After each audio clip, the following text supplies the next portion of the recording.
Hello, everyone. Welcome to a live version of Right Where You're Sitting Now. This is, I think, the second or third time we've done this now, and it's usually fun. Joining us today is Peter Mark Adams, returning guest to the show. He's written a new book, Ritual and Epiphany, in the Mysteries of Mithras on Theion Publishing, who I believe is run by our former guest of a couple of episodes ago, Mr. David Beth, or at least he's partially runs the publishing empire over there. Just a quick note to anyone watching live: if you want to ask questions for Peter, we'll ask them at the end, but if you can leave them throughout the show in the chat. We're also being moderated today by our friend Early Ritual, so anyone that's being rude in the chat will be ejected into the ether. So Peter, how have you been? It's been a while. It's been a year since we spoke. Last time was for Misty, if I remember rightly. Yeah, and you've written a few books now on kind of, well, I guess how many books now? 2 or 3 on the kind of mystery cults, as it were. I've written 6 books. 5 of them pertain to the mysteries in one way or the other. You know, and that's even true of the game of Saturn, curiously enough. So the only one that stands out a bit is 2 esoteric tarots, which is very much around the subject of the solar busker Tauroctony. So yeah, it's not about the mysteries, but pretty well everything else. And it's, you know, it's been a subject I've pursued since I would say early teens. Yeah, it's Peter sent me a copy of the tarot book, and I really like the way it was kind of laid out. It was more like a conversation, wasn't it, than a standard text kind of thing. What kind? Just briefly, I'd like to talk, because we haven't ever spoken about that. What kind of inspired that style of writing for that book, would you say? Well, it was actually a real live conversation that took place, prompted by Cesar, and he just wrote to us independently and said, you know, why don't we have a conversation about the esoteric tarot, essentially. So we put together a series of questions for Christoph and for myself, and we actually had it as a conversation, a live conversation, but we lacked a venue to place it. So I contacted Scarlet Imprint, and they decided, yes, it was rich enough content to warrant publishing, since otherwise it would just be discarded, essentially. There was nothing to do with it. And I think it would work beautifully. I think you seem to release the best looking books of generally of all the books I receive. All the Peter Mark Adams ones are always the highest. I don't know. I mean, the Hagia Sophia book was incredible as well. It's just lovely presentation, and Miss Di looked incredible. So all of your books just always are like objects to art, aren't they? They're I think because of the visual side of the esoteric currents, is so vivid. You know, and that's you find that again with the cult of Mithras. The iconography is so vivid. You know, so yeah, you know, I think the iconography of a mystery cult speaks volumes for it, because it's essentially an imagistic form of religious or devotional practice. It doesn't have doctrinal texts, you know, with canonical interpretations and all of this apparatus of a religion. It's about embodied experience in the moment. So the best you can do is capture it through the iconography. Yeah, it's funny, the more you sort of look at kind of esoteric subjects, and the more it keeps coming up in discussions we've been having recently with other guests as well, is the difference between the experience and just sort of reading the text of something. And that seems to be incredible. Well, it is incredibly important, especially with things like initiation. I mean, and that seems to lean to what you're saying about this kind of artistic thing. And you always talk about kind of the experience of the people, which I've always found really interesting. You know, the experience of people that would be doing these mysteries. Often you read the text and it's very I don't know, it's very academic and very, or overly academic almost, whereas you seem to actually take us into the kind of experience a lot more, and I find that quite entertaining, at least, or at least interesting and actually quite educational.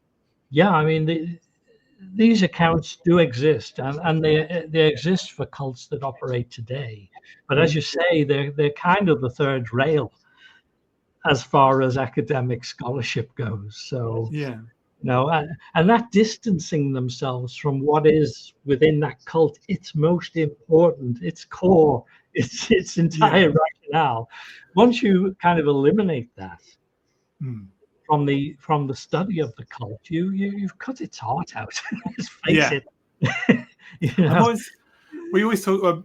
My friends and I always talk about how it's almost strange how when you look at kind of the general, especially in the Western esoteric tradition, the general books that come out, they're very they're almost like guidebooks a lot of the time, aren't they? They're often, or they're kind of observations of theory or observations of history, but very rarely are they observations of what happened when you did the thing, and that's kind of you're starting to see a bit more of that come out now, which is interesting.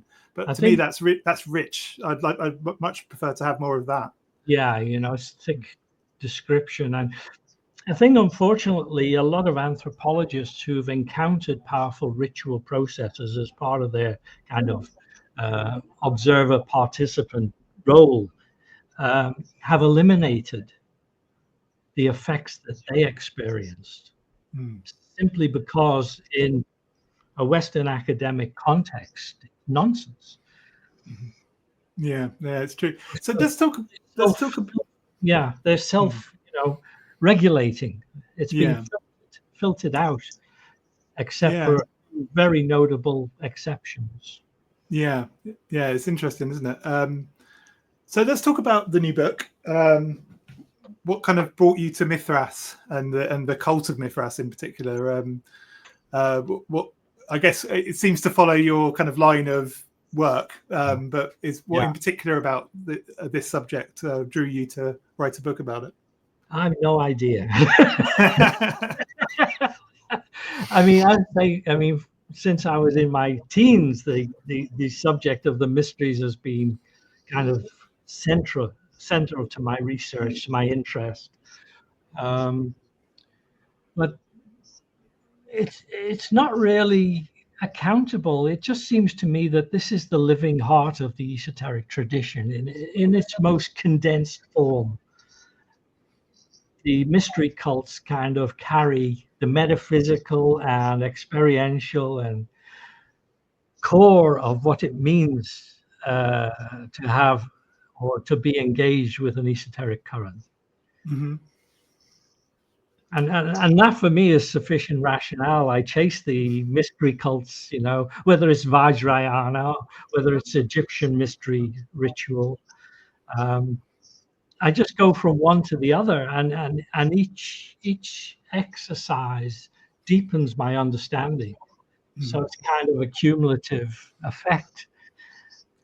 And you're going to the book is in particular, and we were talking about this a little earlier, that you often end up challenging the kind of respected, I suppose, interpretations of these things. So that's kind of always fascinating to me. I think my angle of approach is based on a lot of personal experiences over some 30 odd years of, for instance, doing energy healing, a lot of very esoteric material encountered in those contexts.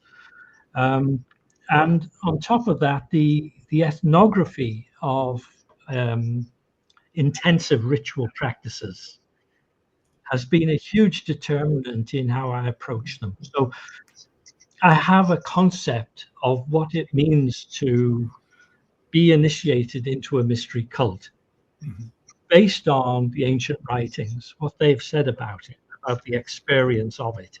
And it's so profoundly esoteric. And as long as I maintain that approach, it gives me a very distinctive view about cults that have been dealt with academically, but which are kind of omitted to talk about the heart of the experience, the rationale, why it was so important. And in the case of Mithraism, we have a cult spanning 3-4 centuries, at least within the entire extent of the Roman Empire, in which you have huge concentrations of Mithraea along the Rhine, the Danube, in some of the most dangerous zones of the Roman Empire. And yet it had sufficient draw amongst men hardened to combat to sustain itself century after century. So there's a real question to be answered as just what it supplied. I'm getting a double hearing of the sound, by the way. Are you? Yeah, it's very strange. Oh, okay, that's interesting. That's making. I'm hearing myself.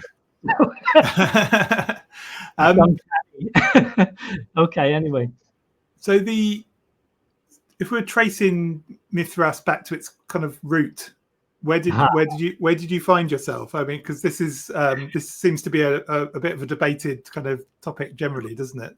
The problem is, the earliest references we have are like in the Vedas to the god Mithra, or in the Avesta, the Persian tradition.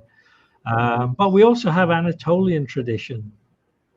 The Hittite Mitanni peace treaty in Middle Bronze Age cites Indra, Varuna, and Mithra as overseeing the peace treaty. So this is, this brings us back to where are the origins of Proto-Indo-European? And actually, nobody knows. There's a number of hypotheses.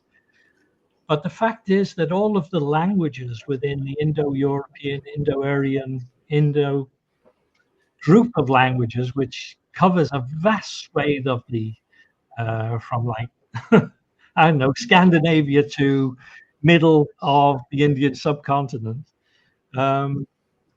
share roots, almost the same word for the same thing. Okay, so there's that. And then, as I say, there's clear evidence, like for the earliest reference to the action that we call the Tauroctony, the bull killing, occurs in the Epic of Gilgamesh. And there's a detailed description there of how Gilgamesh and Enkidu kill the bull of heaven. And it is exactly the Tauroctony. They trap one hoof in with one foot and they stab it between the horns and the nape of the neck. So again, how does the Epic of Gilgamesh play into all of this? We're talking about millennia, because I assume the Epic of Gilgamesh was an oral tradition long before it was written down. Yeah. So we're back in the Neolithic, and therefore we're in the region of this Proto-Indo-European language, which is only a hypothetical language, by the way. It's a construct. We don't have any concrete examples of it. So all of this, all of these claims to origins, for instance, in India or in Persia or in Anatolia, are all pretty well standing on the same unstable legs, if I can put it that way. And the thing only comes into focus really in the Hellenistic age. So at that point, we can identify iconography practices that are distinctly Mithraic, but they seem to be heavily associated with the ruling kingdoms of the Hellenistic world. So, for instance, at Nemrut Mountain, we see the ruler Antiochus shaking hands with Mithras. Except Mithras is there called Mithras, Helios, Hermes, Hercules. So the other thing we find there is, around 10 sites where a natural cave has been used as a Mithraea. The other thing that we encounter in Anatolia is the presence of what are called andron. And these are banqueting chambers with a long aisle and two bench-like on each side, leading to a cult niche. And this is not the traditional Greek or Roman banqueting at all. It's not the symposia or the Roman version of it. Mm. It's a specifically Anatolian form of sacred banqueting. So we have kind of all of the elements here in Anatolia for a transmission to Rome at a specific date. And we're pretty sure of that date. It was Tiridates I of Armenia's visit to the Emperor Nero to establish a peace between Sasanian and the Roman empires. Mm. And so he brought this initiatory system to Rome, and Nero was initiated into it. And the point of this, I think, is that it was a genuine attempt to address on a spiritual level a political settlement. Mm. Okay. And having once been introduced to Rome's elite circle around Nero, it naturally spread from there. Mm. So on the back of appointments to the provinces, to the various legions, so we can talk about up to 700 Mithraea in Rome alone within a century or so of the start date. Mm. That's interesting. So it's almost like there's this shift from like a covenant god to like a mystery kind of deity, isn't there? And it kind of seems to like reflect a kind of cultural or spiritual change, doesn't it? And Mithras seems to sort of follow that along. Yeah, what it seems to me is almost like a deity that underwrote elite political alliances, so to speak, was very closely associated with the ruling elites. Mm-hmm. So this thing about peace and war and how to mediate between those states. So the deity is quite central to that process. Mm. Yeah, it's interesting. You know, the political and military dimensions always had a spiritual dimension in the ancient world. Mm. So the Romans have this concept of evocatio. So, for instance, when they encounter foreign gods, especially if they were at war with that people, they would evoke the god to themselves. And again, one spin that you could put on, for instance, the frescoes of the Villa of the Mysteries is the contrast between the Greek initiatrix and the women there with their richly dressed robes, incredibly richly well dressed. That kind of contradicts Greek tradition for mystery initiation. So I now read those frescoes more as an evocatio of Dionysus by the Roman elite. It's an appropriation, in other words. And I suspect that Nero also, in undergoing a mystery initiation, appropriated the god to the Roman Empire. Yeah, it's interesting because Christianity kind of did a similar thing, didn't it? In its early days, it kind of started to appropriate myths and kind of... Okay, but I want to separate. This is the appropriation of the spiritual force itself.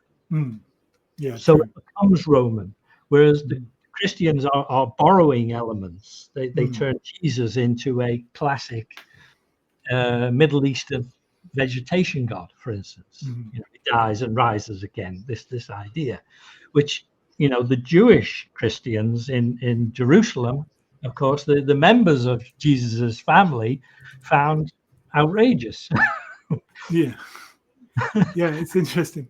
Another thing I've spotted, I think I spotted this in Misty, and also when I was talking to it's David Gordon White, I think it was, about the history of demons, is the way that these ideas are transmitted. It's usually through like soldiers and merchants. is that would you say that was the case with this Mithraic kind of transmission? Yeah, definitely. I do see it as traveling on the back of appointments out of Rome, and you know, the sole kind of authority for that is that this was now our God, so to speak, and it would become integral part of the process of running a province or a legion. But that said, this is not like the other Anatolian god that the Romans sucked up, so to speak, Jupiter Dolichenos, which was the old storm god transferred into a Roman form. And he had a temple, you know, it was a vert. The funny thing about Mithraism is that it was totally secret. You know, there's no texts. The Mithraea themselves were hardly a part of the public space of the places where they were situated. They were closed off. So it as a mystery cult, it's like the antithesis of like Eleusis or Samothrace, where people would just turn up and be initiated. All the evidence we have suggests that they had a small body who formed a cult, ran it themselves, paid for it themselves, and simply they didn't proselytize it. They simply maintained a certain number of people within the cult space. Okay, that's interesting. Yeah, so there was no like trying to get adherence. You know, you would be invited to make up the numbers again to say 10 people or 30 people, a very large Mithraea. And you would stay with that until you lost some members through war or disease or something, and then you try and make the numbers up again. So it's not like the initiation processes were just running and running.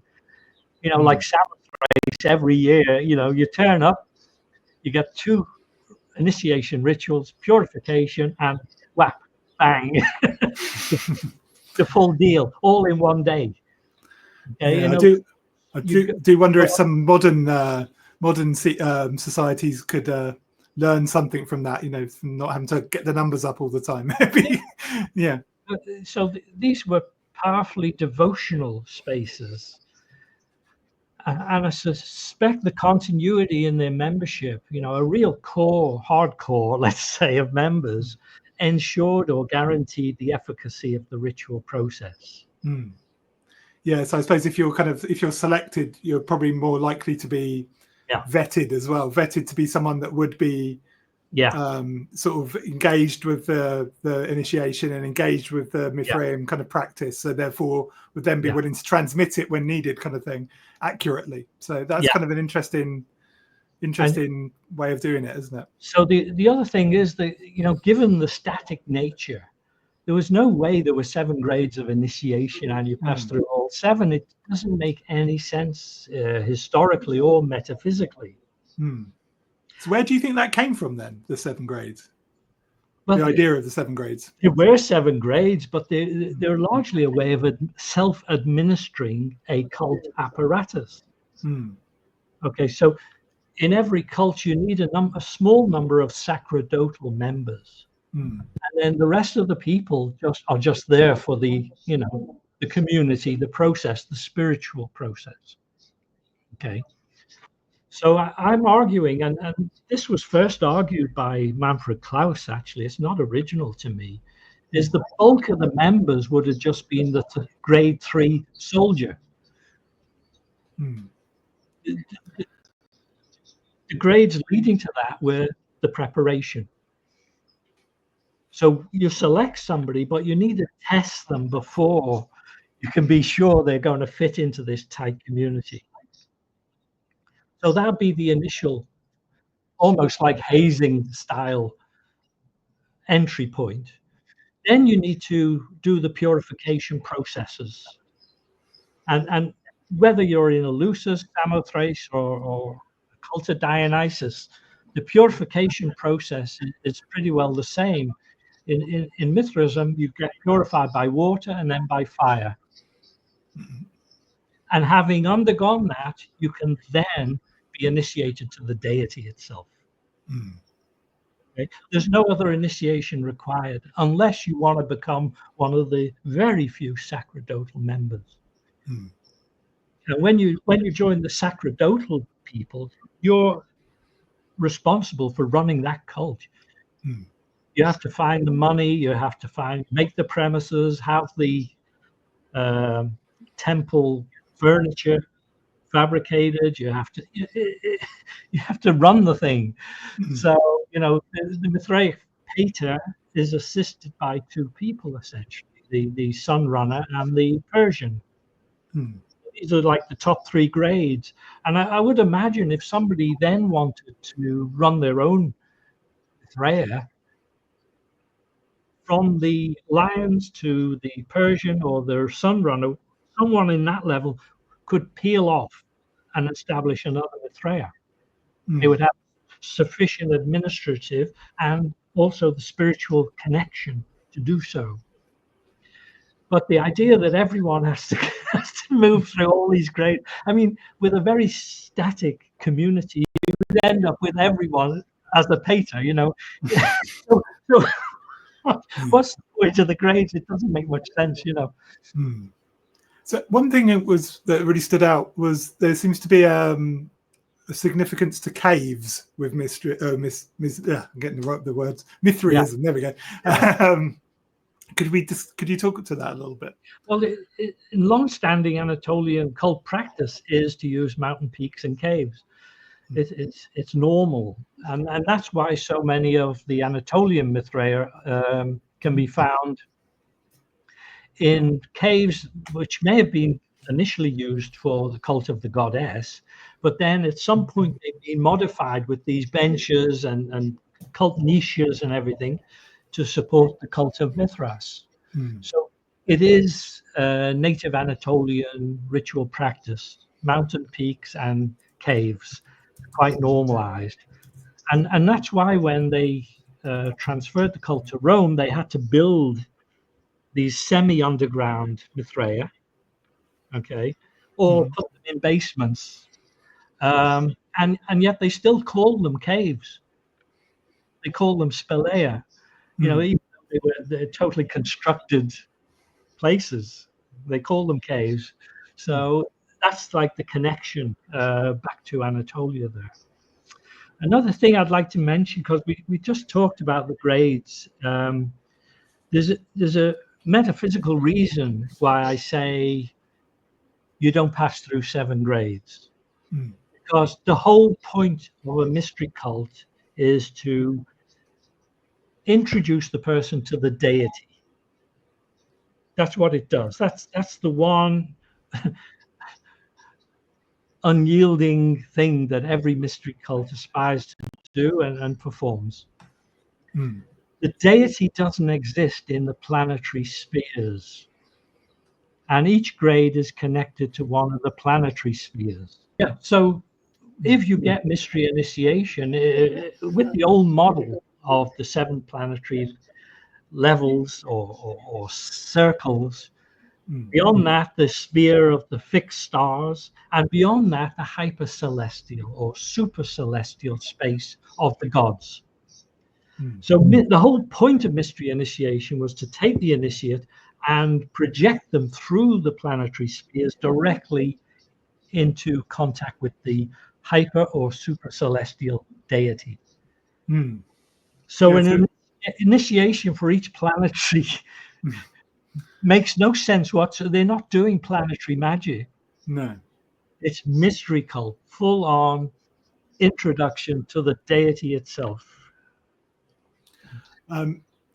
So one thing that is it runs through the book is, and I'm going to murder the name of this, it's the image depicting Mithras slaying the bull. It's the Tauroctony. Yeah, I got it. There we go. Excellent. I'm terrible. People that listen to the show will know I murder terms until I've learned them properly. So so I'm pleased I got that one right for a change. So there seems to be different interpretations of this. It's completely polysemous. So can we go through some of the different interpretations and actually what your interpretation would be of it? Well, it's all of them. I mean, the Bull of Heaven, you know, back to the Epic of Gilgamesh. This is the Bull of Heaven. It's an observable feature of the sky, night sky. The place where the bull is stabbed is a sub-constellation from which is the Pleiades, actually, from which twice a year a meteoric storm emits, you know, which has this aura around it of a healing or health-giving emission from the night skies. So there's that astronomical aspect of it, you know, and you know that probably goes back to the earliest human religious thinking about the skies, about macrocosm and microcosm, how in a ritual process they merge phenomenologically, let's say. Okay, because the ritual space is so intense, you have that sense of the presence of the deities in that space. So they must have come from the stars, because you're still operating with this model of the planetary spheres, which in certain alignments, which we had one in April, can look like a ladder. Yeah. Leading up to the level of the fixed stars, and beyond those again to the realm of the gods themselves. So all of that is implicated in the Tauroctony.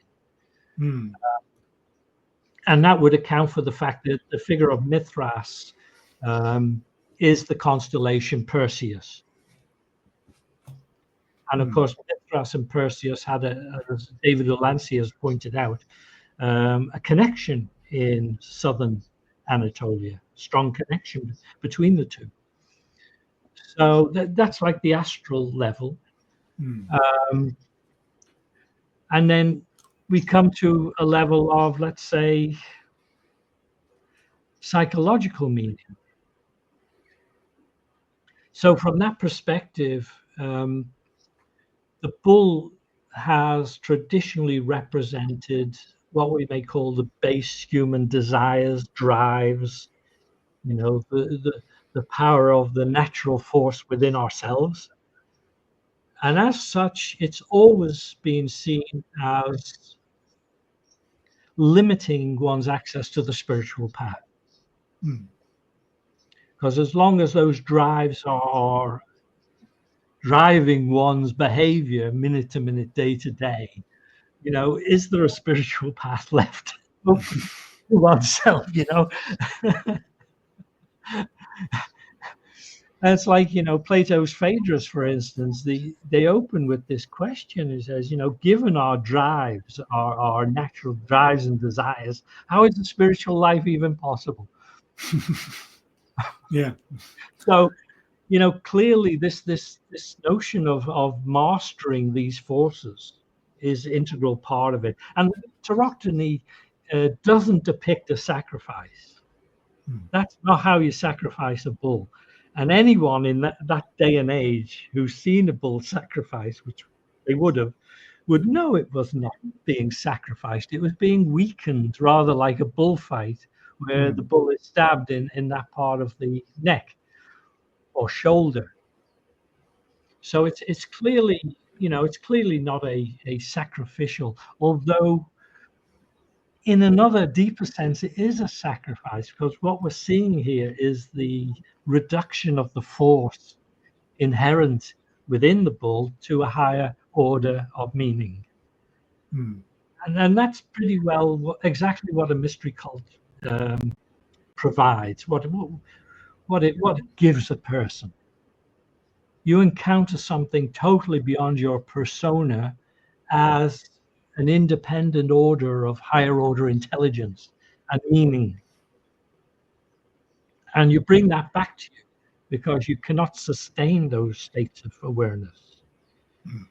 But having, so to speak, lived it once, you carry that with you going forward. And in a military context, which, you know, many of these Mithraea were operating in, a very harsh military context, to be able to go into battle with that assurance that, you know, the persona, the body, periodically renews itself through rebirth and yet remains untouched, stainless in a way, is really a massive shift in your appreciation of your circumstances, in your ability to operate. So, the payoff was big. The payoff was huge from engaging with the mystery cults. But very often they were also terrifying, because very few people are psychologically and prepared to encounter a deity. And that's what was on offer. And for instance, Proclus written quite clearly, he says, before the god shows up, this stream of chthonic beings flood through the ritual space and terrorize the initiates. So you have to be a fairly formidable spiritual seeker. Yeah, to seek out experience. Let's stick with the initiations themselves, or the rituals themselves at least. What do we know of the initiations and the rituals that would have been performed by these kind of cults? Okay, the only evidence, the only clear evidence, if we can call it clear, are the remnants of the frescoes of the Capua Vetere Mithraia, which is south of Rome. And they were excavated in 1960s by Saturn and photographed at the same time. And again, a bit later on, late 60s. So today, those frescoes are badly eroded. You can almost make nothing out of them. But we have that photography, and we also have Vermaserin's detailed description of what he could see, standing an inch away from the wall. And what I've done with those is to convert them into a script and run them into AI to generate images of what the initial, or what the ritual process may have actually looked like. And we have several ritual processes depicted there. So anyone who's seen the Occulture advert on the internet, I'm going to be talking about this in Berlin. I've used one of those images generated from the actual description of the ritual process. Okay, so what we appear to have is a entry-level ritual, which, like any kind of military or men's society, men's warrior society, has a substantial element of hazing in it. And I think a lot of people misunderstand why that is done. What it does is create a flat field, so to speak, an even field. So whatever wealth, family, accomplishments, rank in society that you bring to this cult, it's kind of eliminated in the opening ritual, and everyone goes through it. Everyone is equalized, and going forward, you're on complete equality with each other, and that's what societies naturally or instinctively tend to accomplish.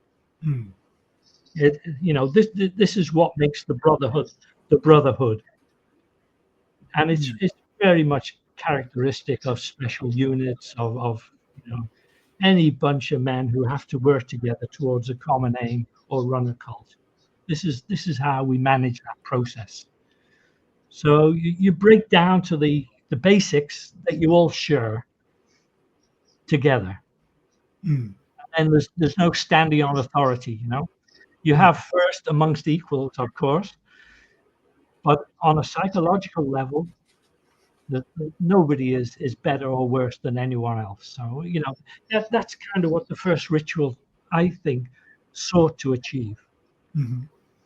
And thereafter you have two purification rituals, one by water and one by fire, and I postulate that they would involve the invocation of a spirit, a daemon, to do the purification. So the purification ritual is enacted by a person, but by summoning a relevant spirit or entity to do it. Okay. So in the case of the purification by water, we know that every Mithraic had a small stream of water running through it. Initiation by water, and the natural spirits to use would be the Naiades, spirits of water, the purificatory spirits. And so the initiate appears kind of dressed as a bride, which is curious. Whereas like the first grade is like the raven, it's like a liminal creature. It intercedes between spiritual and mundane world. Now the initiate appears as a bride, a male bride though, which is strange, but it does capture that sense in which you are accepting something. Okay, so it's a transition again through the invocation of the spirit of water. It's used to cleanse the karmic roots of a person's energy body, because all of this stuff is about getting the energy body into a state where the full initiation will allow it to, as I say, transcend into the hypercelestial and experience the deity at first hand. So the next stage will be purification by fire. It's just a more intense version of the purification by water. So at this point, you've inducted someone through and you purified their energy body, the orgoides, the essential mechanism by which their spiritual life can move forward is brought to a pitch at which the full initiation can work on it. So this second initiation by fire is performed by the Lion's grade. Their specific job. The Leo. Yeah. Leones or whatever they call it. Leo. It's my star sign. So having gone through these three initiations, you're essentially a soldier of the cult of Mithras. And my argument is essentially you're there, all you need to do is undergo the full and final initiation of introduction to the god itself. So the bulk of the members in these very static communities would be lion grade, I would say. Maybe one or two people who are just coming in as replacement to make up the numbers in the lower grades. Pardon me. So that brings us to the main initiation, which is the actual encounter with the deity. And as far as I can make out, this is depicted on a Mithraic vase, which shows the pater, the Mithraic pater, aiming an arrow at the initiate. And why this is significant is that one of the myths around the Mithraic cult is that Mithras fired an arrow into the rock and water came out. Okay, so by reenacting the god's actions, you're essentially invoking the deity, the force of the deity, into the activity, the firing of the arrow. And the deity is the initiating force in all mystery cults. It's, of course you have the ritualists, but they're simply a bridge in all cases. So that's the account of the operative side of the Mithraic cult that I have developed. I hope I'll be able to illustrate each of these stages fully for people based on the remnants of the frescoes and the detailed account that we have from the archaeologist Vermasera. You mentioned earlier you used AI in some way. Could you elaborate on that a little bit?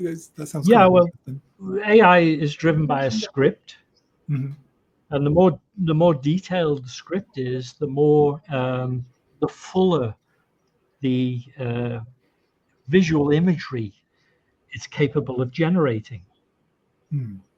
Because the AI is pulling on a near global source of information, so every word is significant. So as you write the script very carefully, detailing figures, movements, how they're dressed, their attitude, how their arms are, how their heads are, everything. AI draws on the universal knowledge about that in the wider cloud and generates appropriate imagery. And you can feed the imagery back in by adjusting it to get it kind of perfect, exactly what you want it to. So this is a use of AI to recover ritual processes about which we have very limited information. It's essentially a process of archaeological recovery. I'm not aware if anyone else has done this up to now, but I'm actually working on it, and that will be ongoing all summer. To try to replicate the ritual processes of Mithraism. It's a definitely novel.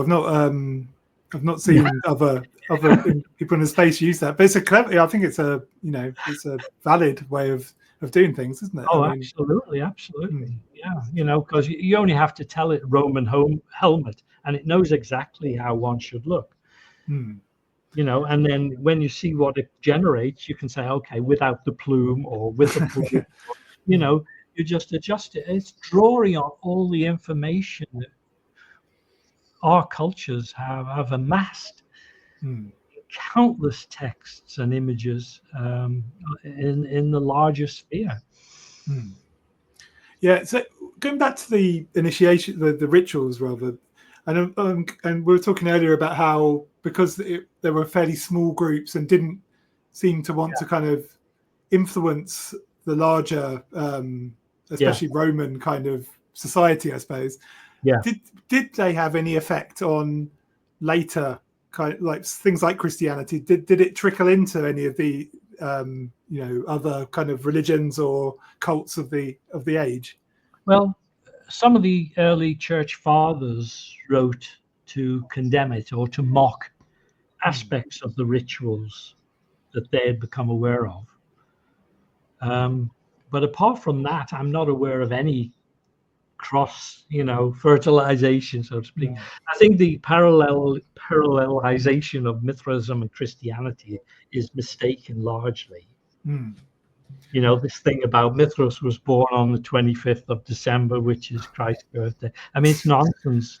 There was a ritual festival, part of Saturnalia, to Sol Invictus on that day.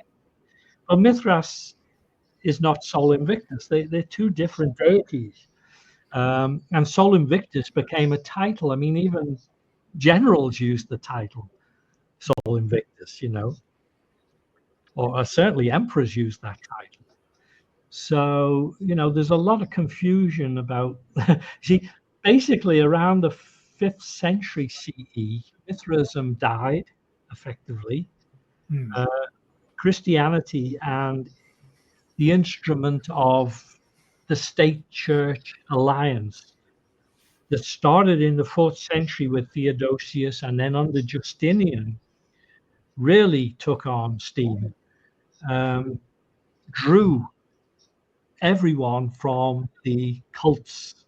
And there were many cults being practiced throughout the ancient world still in the 6th century.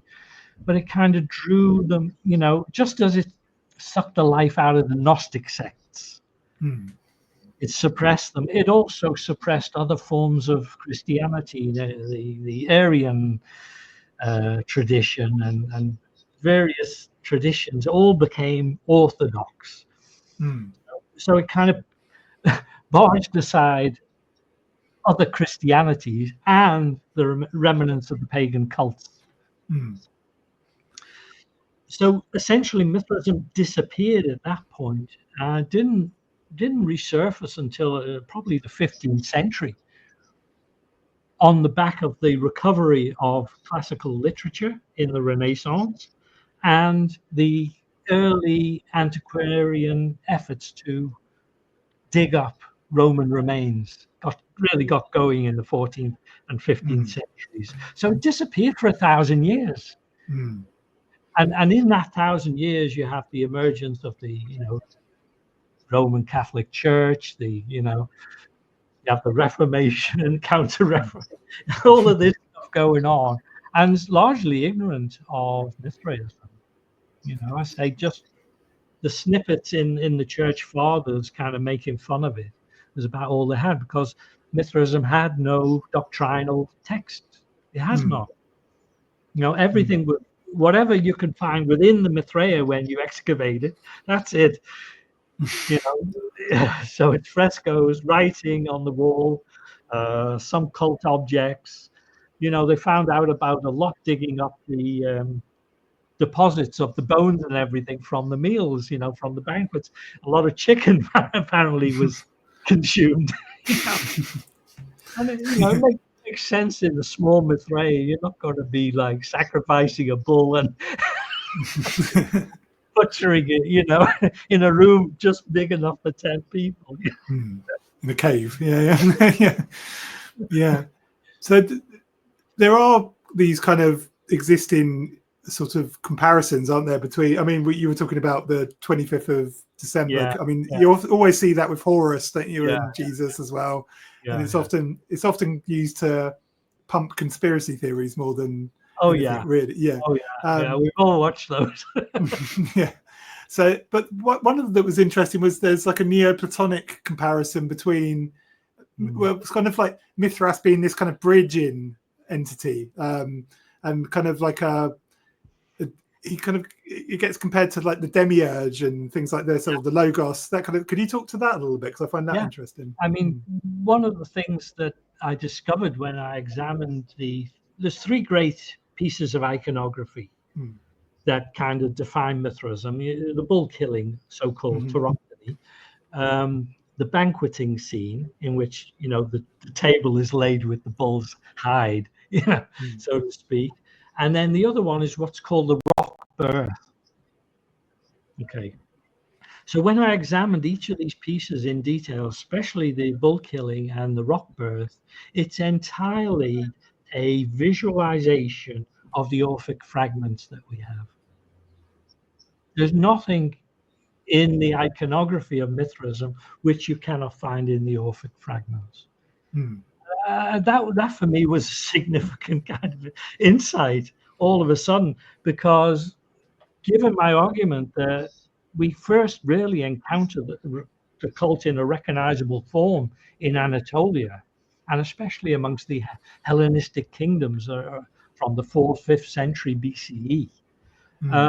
It makes sense, therefore, that yes, of course, it would be an Orphic cult, because Orphism is the esoteric tradition within Hellenism.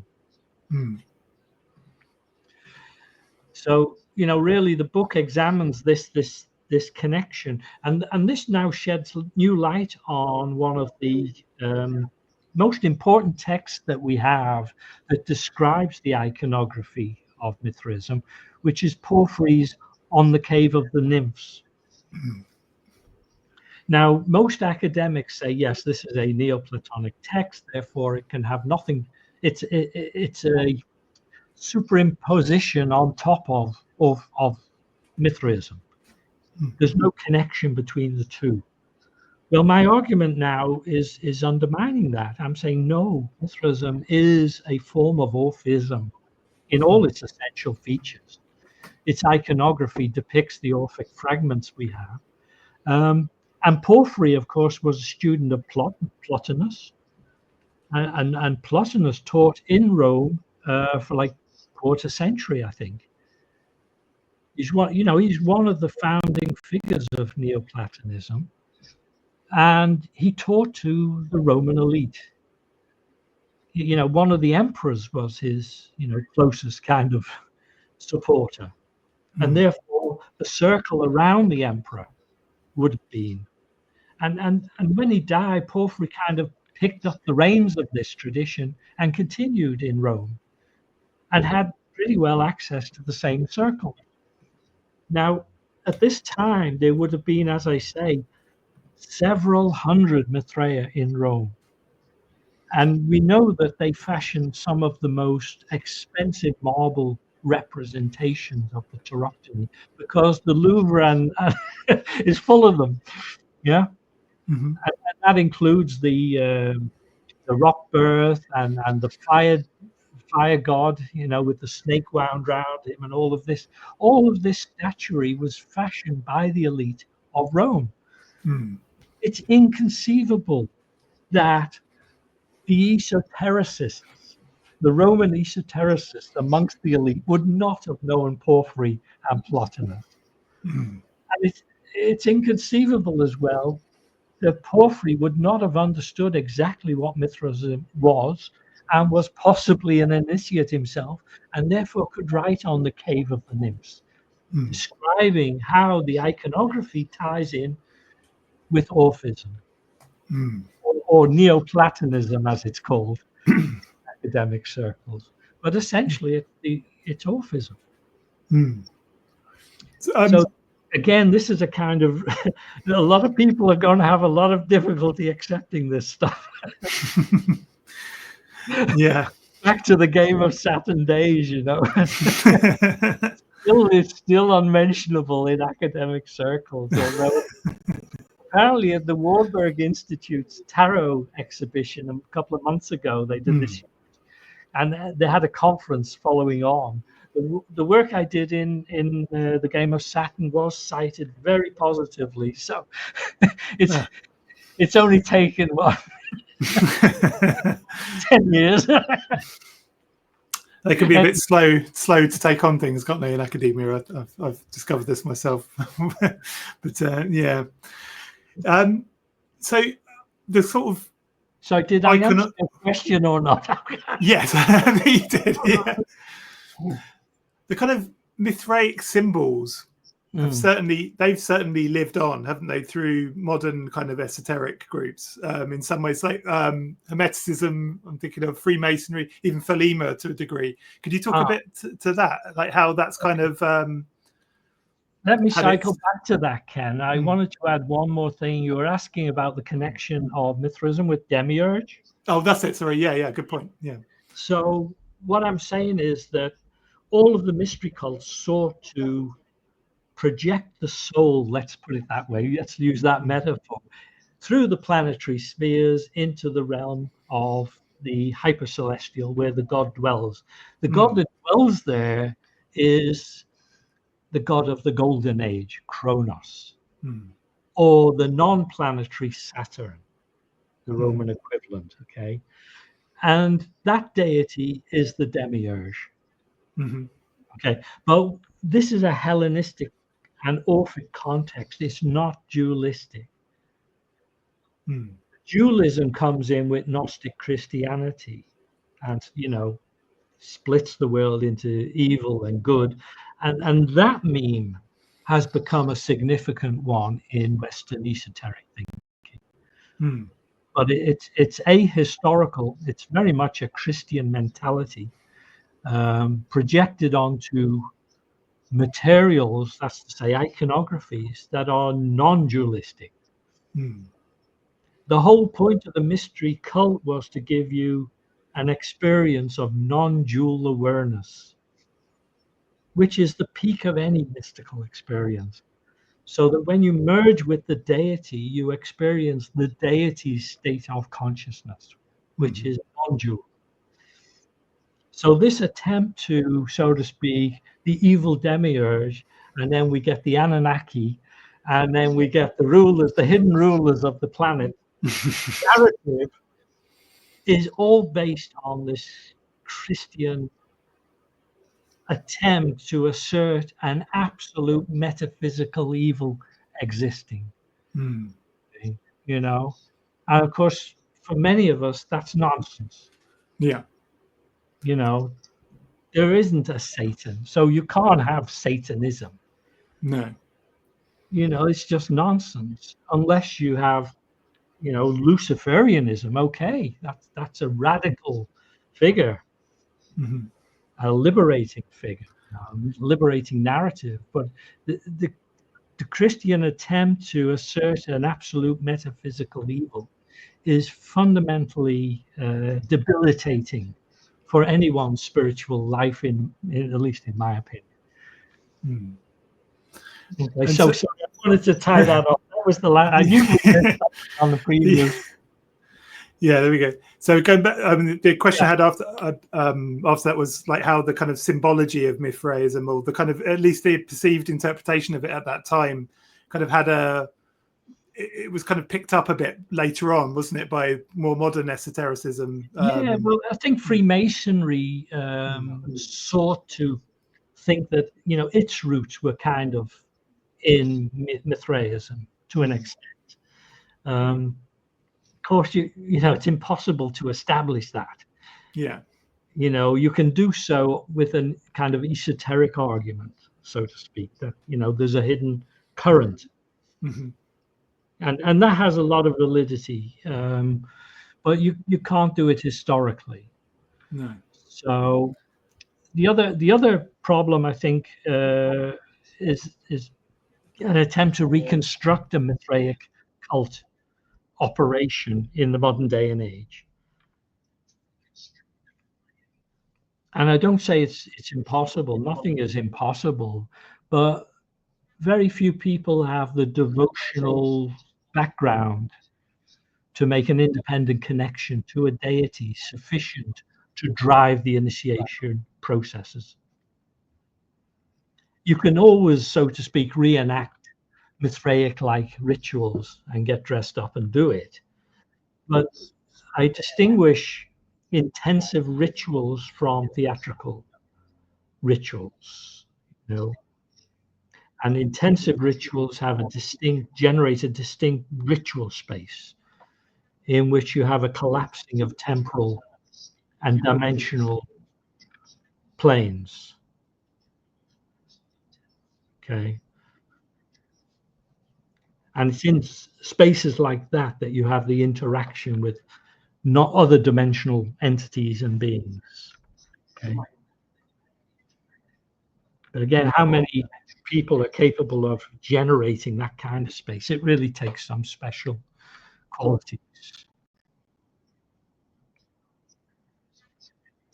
So, am I answering your question? Where are we? Yeah, no, it definitely feels unlikely that there would be a currently operating version of this cult, doesn't it? I mean, it's possible, but it doesn't feel like there would be any establishable lineage anyway.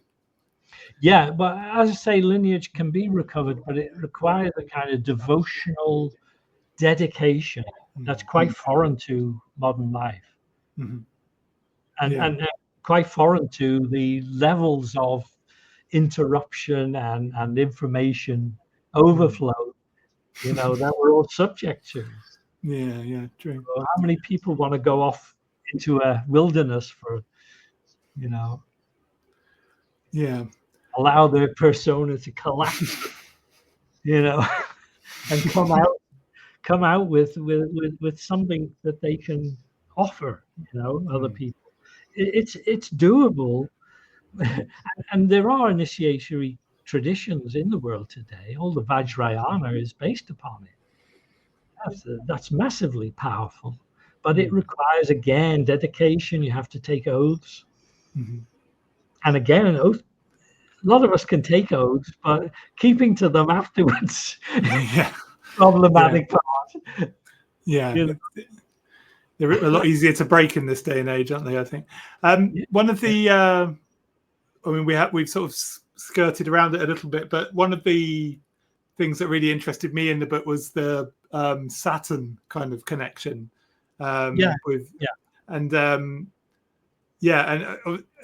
know, it seems to be a topic that pops up a lot on our show at the moment, especially with Theion authors. Saturn seems to be a recurring character in the Theion universe, as it were. So let's talk about that connection. Okay, so when I looked again into the Mithraic iconography, the rock birth, Mithras emerges out of the rock, which is the roof of the cave, the Mithraea itself, So it's this entry into the hypercelestial space that's being modeled. And when he does so, he encounters a reclining figure, like this, who is that Saturn. And what he's done, what they're trying to say is you've emerged into the golden age where there's no time, and everything is in harmony and everything is in peace. You're in the presence of the Demiurge, and the domain of the Demiurge is one of non-dual awareness. That's what I'm saying is the rich offering that a mystery cult provides its initiates. That state of non-dual awareness is the absolute guarantee against all the problems that weigh on our shoulders day to day. It's that total awareness of the continuity of some more subtle part of ourselves through time, through many lives, through many difficulties and many joys as well. But it's like a commanding space within your awareness. Excellent. So that is the of Saturn, Kronos, from my perspective. It's not some horrible Demiurge planet, it's not that. So the book seems to sort of conclude in a way that Mithras is kind of like a kind of an archetype of kind of courage and gnosis in a way, or cosmic heroism, that kind of thing. Talk to that if you could, because I think that's kind of it's a very key and important part of the text. Yeah, I mean, I think with all the mystery cults, actually, they have a figure that you're invited to identify with. Okay, so the proto-mystae, they call it. Okay, so in the cult of Dionysus, when we looked at Mystae, we saw Ariadne very much had that role in that women's Dionysian initiation process. So the proto-mystae enacts all the qualities necessary to achieve henosis or union with the god. And in Mithraism, Mithras does that. So the qualities of personal integrity are like paramount in the cult. This domination of lower instincts by a higher form of consciousness or a higher form of awareness is a constant theme in Mithraic iconography. He goes through a number of ordeals, fights a monster, carries the bull on his back.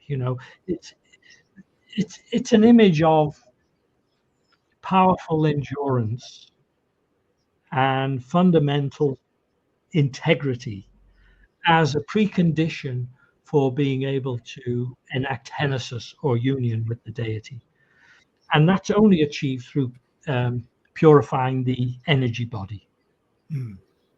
Okay, so when the energy body is, so to speak, cleansed of its faults and blockages and its karmic inheritance, it rises naturally into union with the deity. Okay, so the rituals are like a jolt in this process, cleansed by water, cleansed by fire, just to get the energy body cleansed and strong as possible, fully energized, so that the encounter with the deity can go smoothly. And you can bring back from that encounter a strong sense of having that, being a part of a god, of seeing the world through a god's eyes, in which everything is trivialized. And that's what these cults all bestowed on their initiates. That's interesting. One thing, when we had David Beth on the show, and I've sort of been thinking about this a lot ever since, I think we're actually trying to set up a debate actually between David Beth and Alan Greenfield about this, because I think this will be an interesting conversation. But I'd be interested in your take on this. David seems to throw away this kind of esoteric idea of the transcendent side of magic in favor of a kind of more chthonic kind of body-based magic. What would your sort of take on that be? Okay, I don't know whether he's referring to magic in that case, or he's referring to mysticism. I mean, probably a bit of both, I think, with David, perhaps. So certainly with the mystery cults, you're dealing with mysticism, devotional mysticism. So it doesn't have those elements which characterize the magician's focus and direction of activity. Okay, it's more passive because you're invoking into yourself spirits and entities in order to ultimately merge awareness with them. Okay, now this is embodied, there's no doubt about it. You experience it. Whether calling that a transcendent state of mind or not is kind of irrelevant on anything other than a purely speculative or metaphysical basis. Okay, there is a deeper cultural narrative here in which transcendentalism is associated with the kind of escapism of the major religions. Okay, so that gives it one context. But within an esoteric context, it doesn't matter whether you call it the experience at the end of the road transcendental or not. It's definitely embodied. You carry it with you. Mm-hmm. But upon death, you release yourself fully into it. Mm-hmm. Now, do you want to call that transcendental or not? I don't know. It's not material to the process. Yeah, interesting. So, I know there is this debate between transcendentalism and immanentism, let's call it. Yeah. And certainly the mystery cults are very immanentist. That's why I also describe them as imagistic. They're all about your experience at the time and the significance you derive from that. So yeah, I would very much line up on David's side, but I don't think that it's a big deal. Yeah, just my take. But when you start with transcendental religion, then you're talking about something which can be very illusory, I feel. This sense of, it's up there somewhere, the saints, the martyrs, the deity. Then you're removing yourself from engagement, from being part of this, from in some portion of your being currently, you're enlightened already.